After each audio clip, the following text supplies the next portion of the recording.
Aimeriez-vous voir une radiographie de votre âme, une radiographie de votre infrastructure émotionnelle? Eh bien, tout comme pour le corps, aujourd'hui, grâce aux scanners, aux radiographies et à différentes technologies, nous pouvons voir le fonctionnement interne de ce qui nous fait avancer. Nous avons un plan qui vous donnera une image du spectre de vos émotions et vous aidera à comprendre comment elles fonctionnent et ce que vous pouvez faire pour les améliorer. Consultez la description ci-dessous. Il y a un livre spécial sur l'Homère, 49 étapes, consacré à l'affinement personnel, au développement du caractère, à la compréhension et à la culture même de la nature de votre être émotionnel. Avec les manifestations qui éclatent sur nos campus universitaires à travers le pays, tout le monde se demande « Que se passe-t-il? Qu'est-ce qui se cache derrière tout ça ?» La première impression est que des étudiants innocents qui cherchent simplement la justice, sont indignés par le fait que tant de milliers de civils innocents soient tués. Mais si c'est le cas, pourquoi n'ont-ils pas manifesté après le 7 octobre? Pourquoi n'ont-ils pas protesté contre tant d'autres atrocités en cours? Plus le temps passe, plus on creuse, plus on se rend compte que non, ce n'est pas une réaction émotionnelle spontanée. C'est planifié, c'est insidieux, c'est stratégique. J'ai lu des articles très fiables qui expliquent que cela était déjà planifié il y a 20 ans dans des agences de relations publiques occidentales financées par des milliards de dollars du monde arabo-musulman, comprenant que l'opinion américaine est versatile et que si l'on parvient à capturer les médias, les universités et Hollywood, on peut influencer l'opinion américaine. Nous en parlerons plus en détail tout à l'heure. Il est donc essentiel que nous comprenions toutes les forces à l'œuvre ici. Je me souviens qu'un avocat m'a appelé, c'était avant que la guerre n'éclate, avant le 7 octobre, et il m'a demandé si je voulais me joindre à lui. C'était un avocat qui représentait Black Lives Matter. Il m'a demandé si je voulais marcher avec lui lors d'une manifestation. Il me connaissait, il était venu à mes cours. Je le connais assez bien, c'est un très bon homme, mais quelque peu égaré. Et il essayait de me piéger, il voulait me mettre à l'épreuve, me tester. Alors je lui ai dit, « Richard, laisse-moi te demander quelque chose. » Lors du massacre de l'Arbre de Vie contre les Juifs il y a quelques années à Pittsburgh, je ne t'ai pas vu prendre l'avion pour Pittsburgh, ni d'ailleurs à New York, participer à une manifestation. Ce sont tes propres gens, le peuple juif. Je ne minimise pas la discrimination envers qui que ce soit, mais pourquoi es-tu aussi sélectif dans les causes pour lesquelles tu marches? Si je voyais que tu marchais pour toutes les causes, pour toute personne innocente blessée, ce serait une chose. Mais cela semble très sélectif. Sa réponse, avec tout le respect, il m'a dit « Tu parles comme un raciste. » Je parle comme un raciste. Bref, je n'ai pas discuté avec lui. Je l'aime bien, je suis ami avec lui. Je me suis demandé, est-ce parce qu'il est payé? Est-ce que c'est un travail? S'est-il convaincu lui-même? Je lui ai dit, si tu participes à toutes les marches, je marcherai avec toi, mais je ne vais pas être sélectif, parce que ça semble partial et, en fait, inapproprié, car il pourrait y avoir d'autres intentions derrière.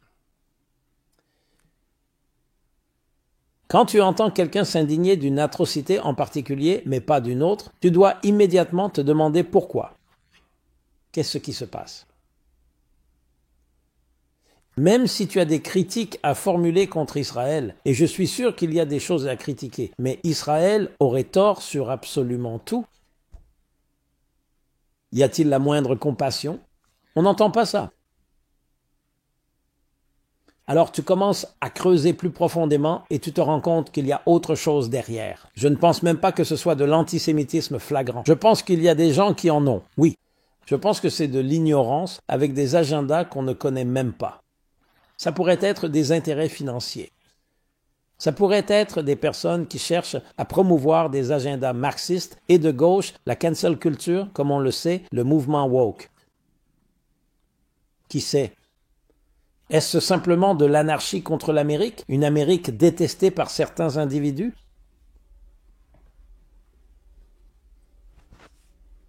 Donc je pense qu'il est temps de devenir lucide et de se réveiller. Personnellement, je crois totalement que l'Amérique est pro-Israël et pro-juif, et qu'elle est très troublée par nombre de ces activités qui, cachées derrière des masques, attaquent délibérément les Juifs, attaquent Israël. Mais la majorité silencieuse des États-Unis reste endormie. Comme l'ont dit les Japonais lorsqu'ils ont attaqué Pearl Harbor, avons-nous réveillé un tigre endormi? Il a fallu Pearl Harbor pour réveiller l'Amérique. J'espère simplement qu'il ne faudra pas plus pour réveiller l'Amérique. Il est donc important de regarder vers l'avenir et de comprendre les forces à l'œuvre ici.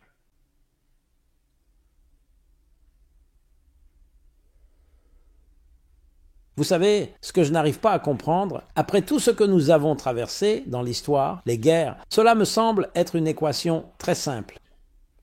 Quelqu'un veut un cessez-le-feu, il veut que les civils cessent d'être tués.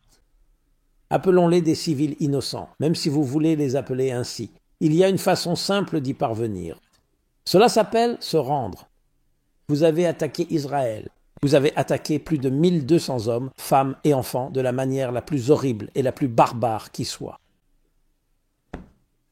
Et tout cela repose sur une déclaration de guerre qui précède le 7 octobre, inscrite dans la constitution du Hamas, appelant à la destruction d'Israël, à la destruction du peuple juif. Et tant que vous ne révoquez pas cela, tant que vous ne vous arrêtez pas, tant que vous ne vous rendez pas sans condition et ne rendez pas tous les otages sans condition, et la reddition inconditionnelle signifie que le vainqueur dicte les conditions, comme ce fut le cas à la fin de la Seconde Guerre mondiale. De quoi d'autre peut-on parler? Pourquoi y a-t-il une négociation? Le récit est devenu tellement biaisé. C'est contre cela que les universités et les hommes et femmes honnêtes du pays devraient protester. L'appel à la reddition et tout s'arrêtera. Cela aurait pu s'arrêter il y a des mois. Le cynisme et le nombre de personnes qui y adhèrent.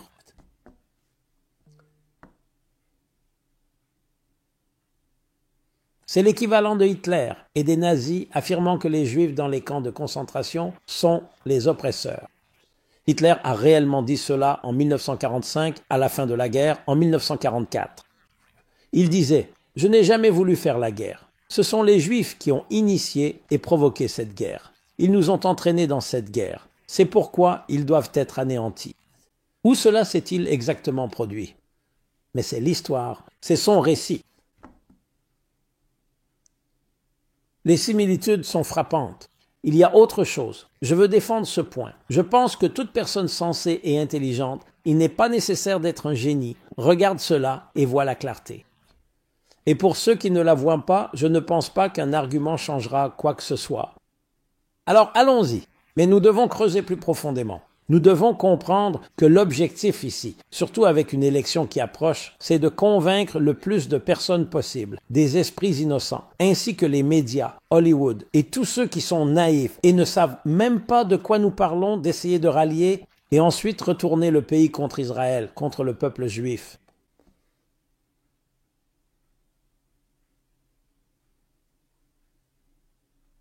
C'est ce qui se passe en coulisses.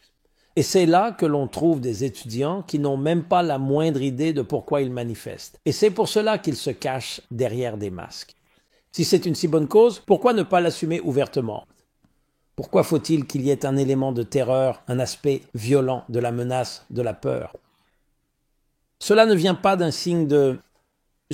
au Vietnam, par exemple, les manifestations étaient toutes ouvertes. Personne ne se cachait derrière des masques. Je comprends qu'il y aura toutes sortes d'excuses.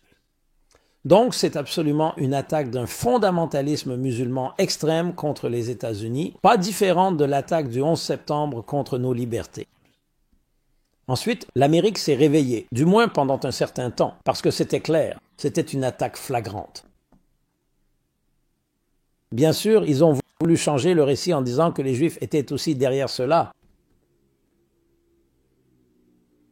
Et c'est vital, non seulement pour la clarté, mais aussi pour que nos enfants, pour que les générations futures comprennent quelle est la véritable histoire.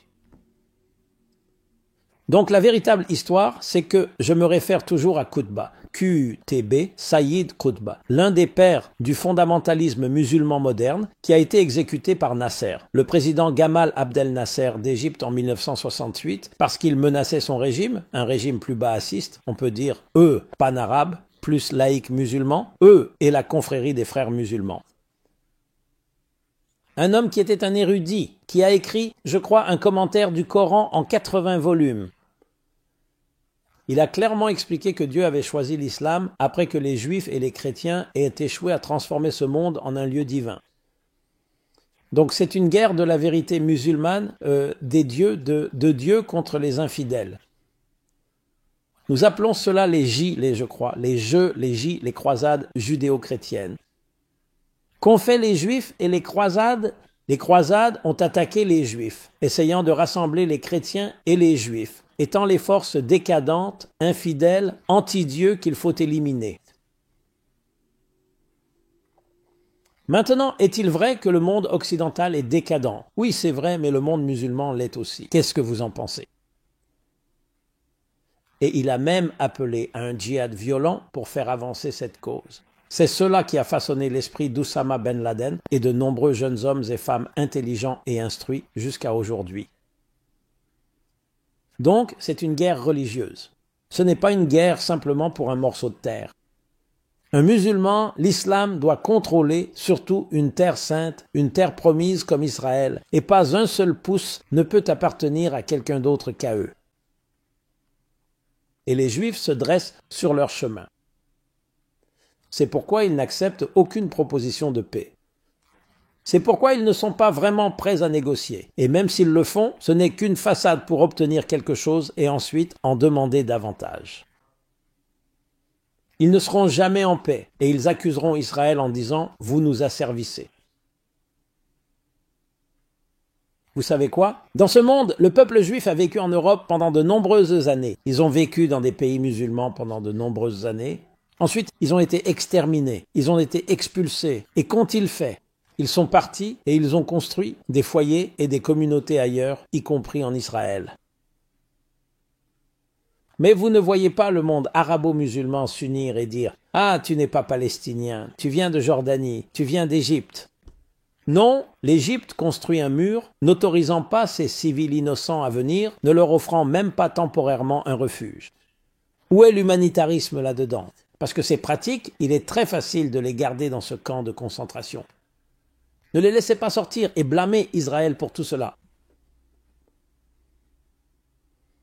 C'est clair comme de l'eau de roche. Donc, comprendre les racines plus profondes de tout cela, c'est comprendre que oui, il y a des éléments dans l'islam qui sont en guerre avec le monde occidental. L'Iran y croit fermement. Vous commencez à vous demander d'où vient leur haine irrationnelle des États-Unis. Cela se résume à l'idéologie et à la religion.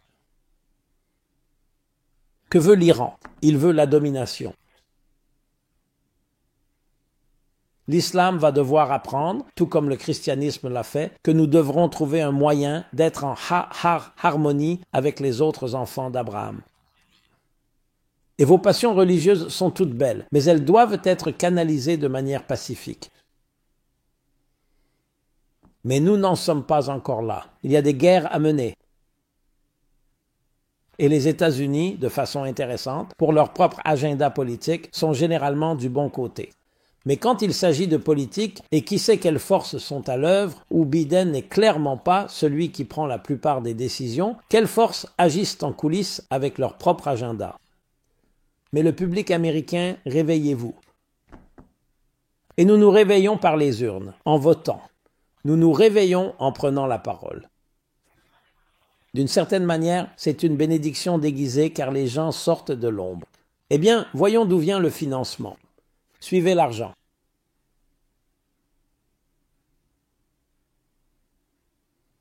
Qu'une enquête soit menée, qu'il y ait des commissions au Sénat, au Congrès. Faut-il financer ces universités? J'ai déjà suggéré que de bons entrepreneurs devraient créer leur propre université. C'est le moment. La réputation des universités de l'Ivy League a été ternie. C'est maintenant qu'il faut agir. Ouvrez une université, recrutez les meilleurs professeurs, encouragez les meilleurs étudiants à vous rejoindre. Vous pouvez créer le nouveau Harvard et surpasser l'ancien, corrompu. Et laissez les conseils d'administration gérer cela. Laissez-les prendre ces décisions, ainsi que les présidents. Mettez tout sur la table. Aux États-Unis, vous savez, vous avez le droit de manifester. Oui, nous avons aussi le droit de rivaliser et que le meilleur gagne. C'est le capitalisme, après tout. Le client a toujours raison. Mais ce n'est que lorsque vous comprenez au-delà du récit extérieur qu'on essaie de vous imposer. Israël et le peuple juif, avec leur histoire profonde et leurs contributions significatives, sont une nécessité essentielle pour le monde entier. C'est précisément pour cette raison fondamentale que nous sommes établis ici, sur cette terre ancestrale, depuis près de 4000 ans, perpétuant notre héritage unique. Nous avons apporté les valeurs les plus précieuses au monde et nous continuons à perdurer. Parfait? Non. Beaucoup d'erreurs ont été commises. Mais nous devons tirer des leçons de la Seconde Guerre mondiale. La politique d'apaisement n'est pas la solution. Le compromis n'est pas la solution. Malheureusement, des civils sont utilisés. Je ne vais pas entrer dans le débat pour savoir si tout le monde est un civil, où se situent les sympathies musulmanes, même chez ceux qui ne sont peut-être pas prêts à violer et brûler des hommes, des femmes et des enfants innocents. Mais il y a une forme de sympathie, parce que les musulmans ont une théologie. Je me souviens avoir été dans un hôtel à Jérusalem et beaucoup des employés là-bas sont des musulmans arabes de Jérusalem-Est, de différentes régions d'Israël, très bien traités, bien payés. Donc, en tant que personne ayant réalisé des interviews et, venant d'une famille de médias, j'ai décidé d'en interviewer quelques-uns de manière informelle. Et j'ai demandé, « Aimez-vous vos conditions ici? » « Oui. » « Êtes-vous traité avec respect? » « Absolument. » « Y a-t-il de la discrimination? » « Non. » « Le salaire? » « Excellent. » « Combien seriez-vous payé si c'était sous contrôle palestinien ou arabe, peu importe comment vous voulez l'appeler? $1, 1 centime pour $1. Et que préféreriez-vous? Qui devrait contrôler Jérusalem? Tout le monde disait la même chose. Les Arabes devraient la contrôler. Elle nous appartient. Mais votre salaire serait si bas à vos conditions. Vous ne pourriez pas payer vos factures. Vos familles sont maintenant récompensées. Il disait, oui, mais tout ne se résume pas à l'argent. Et je me disais en moi-même, je ne dis pas qu'ils sont tous des terroristes et qu'ils attaquent tous des innocents. Mais la sympathie, c'est une idéologie. D'une certaine manière, on peut l'envier parce qu'ils y tiennent. Aussi déformée soit-elle, il y a une certaine passion là-dedans, une passion inébranlable, sans compromis. Et comme je l'ai dit de nombreuses fois, une passion démoniaque, eh bien, disons-le comme ça. Une sobriété médiocre ne fait pas le poids face à une passion démoniaque, même si elle est démoniaque, car c'est simplement l'intensité qui compte. Où est notre passion? Notre passion. Pearl Harbor a réveillé le tigre endormi. Notre passion doit être pour les valeurs, et il faut la démontrer, et avec force. Les universités, bon sang, les universités devraient être des phares. Au lieu de simplement trouver des excuses et ces défenses pathétiques, et quand c'est nécessaire, vous savez, les cérémonies de remise de diplôme sont annulées. Au lieu de toute cette attitude défensive, levez-vous et dites « Nous sommes les universités des États-Unis d'Amérique, la terre sur la colline, le royaume, le palais, le château, la terre sur la colline, en pensant aux paroles d'Abraham Lincoln. Pour apporter la lumière aux nations sur ce qu'est la moralité, les droits de l'homme, les libertés, qui bien sûr viennent tous de la Bible, de la Torah, du judaïsme. C'est ce que nous devrions dire. Pourquoi vous engagez-vous? Au lieu de cette approche timide qui est, comme je l'ai dit, bancale et faible. Où sont nos dirigeants? Je n'ai entendu aucun discours, ni du président, ni du vice-président, ni des dirigeants qui disent cela, qui le proclament. C'est pour cela que nous nous battons. C'est de cela qu'il s'agit vraiment dans cette guerre. La clarté morale, une boussole morale. Et tout le monde y est soumis, pas de manifestation sélective, pas de critique sélective. Mais la politique, l'argent, le pouvoir entrent tous en jeu et nous oublions quelles sont ces valeurs fondamentales. Je ne veux pas que la situation empire, mais d'une certaine manière, j'espère que si. Laissez-moi corriger. Je ne veux pas dire que j'espère, en fait j'espère. Mais ce que je veux dire, c'est que cela devrait enfin réveiller le tigre endormi de notre démocratie, de nos libertés, car c'est cela qui est attaqué. Et je crois que l'islam peut être transformé, ou je dirais plutôt qu'il peut être canalisé comme il devrait l'être, qu'il peut être apprivoisé. Le christianisme a été une religion très violente pendant on ne sait combien de siècles, semant la terreur et le chaos à travers l'Europe. Regardez les batailles, les guerres entre catholiques et protestants, et bien sûr contre les juifs, contre les musulmans, et ainsi de suite.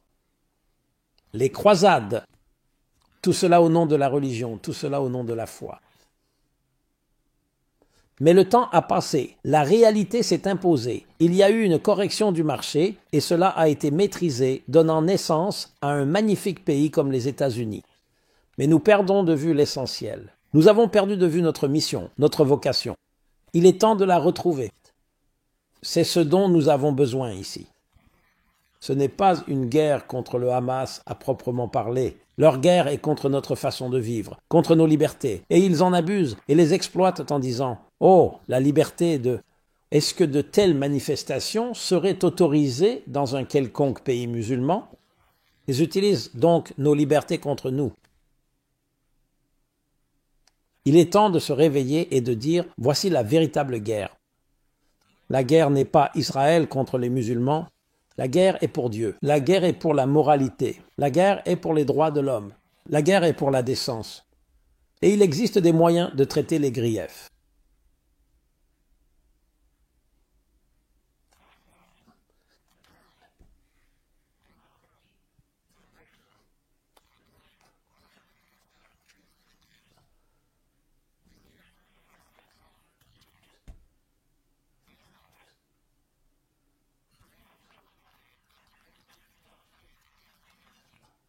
Souvenez-vous de cette histoire à l'hôpital. Immédiatement, Israël a été critiqué et ils ont découvert que c'était une bombe, un missile qui venait des Arabes de Gaza. Mais cela a été étouffé. Personne n'en a parlé parce que cela ne correspondait pas au récit. Mes amis, mes cousins de tous horizons, juifs, chrétiens, musulmans, bouddhistes, peu importe, athées, agnostiques, il est temps pour nous de nous lever et de proclamer une bonne fois pour toutes quels sont les droits absolument inaliénables, ceux qui sont évidents, que nous sommes tous créés égaux et tous créés à l'image divine, et qu'à ce titre, nous avons tous un rôle unique à jouer dans ce monde, dans le plan de Dieu. Et nous avons besoin de tout le monde. Nous nous complétons tous les uns les autres. Au lieu de voir l'autre comme un ennemi, il fait partie de ton organisme. Aux yeux de Dieu, nous faisons tous partie d'une seule et même famille. Où est cette voix? On ne l'entend tout simplement pas. J'aimerais pouvoir dire que ma tribune est aussi grande que celle du président des États-Unis. Mais c'est ça qui devrait être le message au lieu de ce que nous voyons. Lamentable n'est même pas le mot. J'ai l'impression que c'est, émasculé. C'est embarrassant. Mais tant que personne ne prend la parole, c'est l'aveugle qui guide l'aveugle. Absolument. J'espère donc que nous comprenons tous la gravité de la situation, que oui, nous vivons une époque historique, l'événement le plus marquant. On le dit comme ça? L'expérience la plus marquante de nos vies. Il est temps pour nous de nous élever. Si tu ressens la même chose, fais quelque chose. Exprimez-vous, partagez.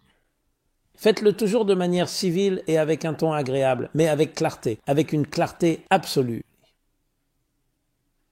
Et définissons ce qu'est une vérité et ce qu'est un mensonge.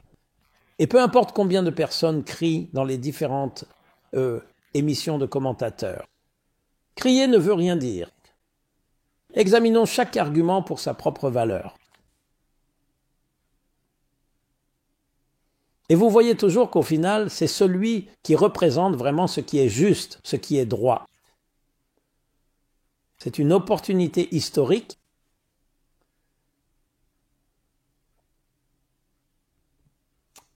C'était Simon Jacobson du Meaningful Life Center. Au Meaningful Life Center, notre mission n'est pas seulement d'apporter du sens et de proposer des compétences de vie, mais aussi d'apporter de la clarté, de créer une conversation, de générer un débat civilisé, un comportement décent. Il peut y avoir des opinions différentes, mais parlons de faits, pas d'insinuations, pas de récits mensongers. Et espérons-le, nous pourrons faire bouger les choses, faire pencher la balance et réellement apporter une rédemption personnelle et globale à ce monde. Merci beaucoup. Rendez-nous visite sur meaningfullife.com. Abonnez-vous à nos contenus, à notre chaîne YouTube en pleine croissance. Merci de partager et j'aimerais beaucoup entendre vos réflexions, retours, commentaires et suggestions. Soyez bénis et portez-vous bien. Que Dieu bénisse l'Amérique. Que Dieu bénisse le monde. Puissions-nous connaître une paix complète, durable et éternelle dans un nouvel ordre mondial que nous contribuons tous à la base à initier. Merci. Ce programme vous est présenté par le Meaningful Life Center. Merci de nous aider à poursuivre nos programmes. Faites même une petite contribution sur meaningfullife.com Donate.